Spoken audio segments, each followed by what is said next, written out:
हम मुन्नी झा आज एक बहुत सुंदर माँ भगवती के गीत सुना रहल छी। तो सुनू, ई माँ भगवती के बिनती गीत है। नीक लागत तो कनी कमेंट लाइक शेयर फॉलो जरूर कर लेब। एलाहूँ शरणी हम, एलाहूँ शरणी हे जगी जननी माता।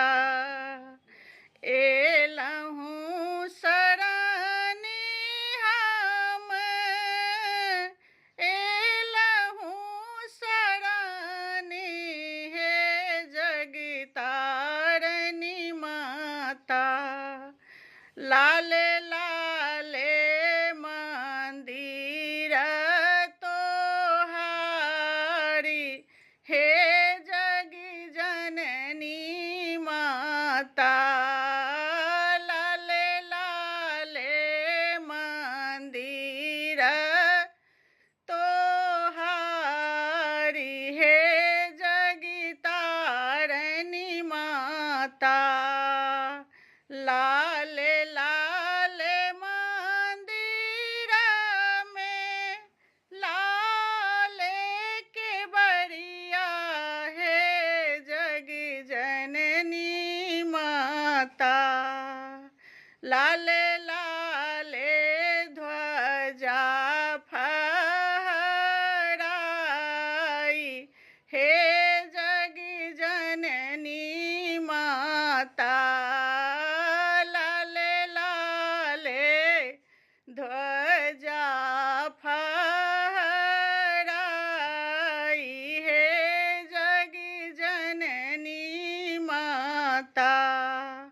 लाले चुनरिया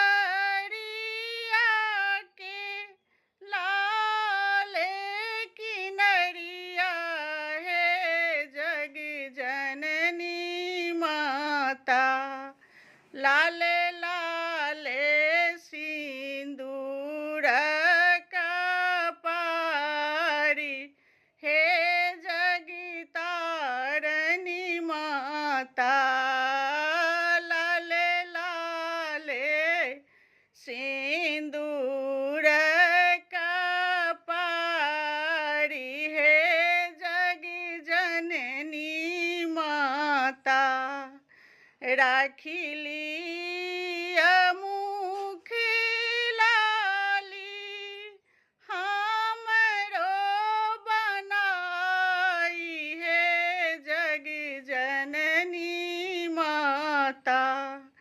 हम लेब आचिरा पसारी हे जगी तारनी माता।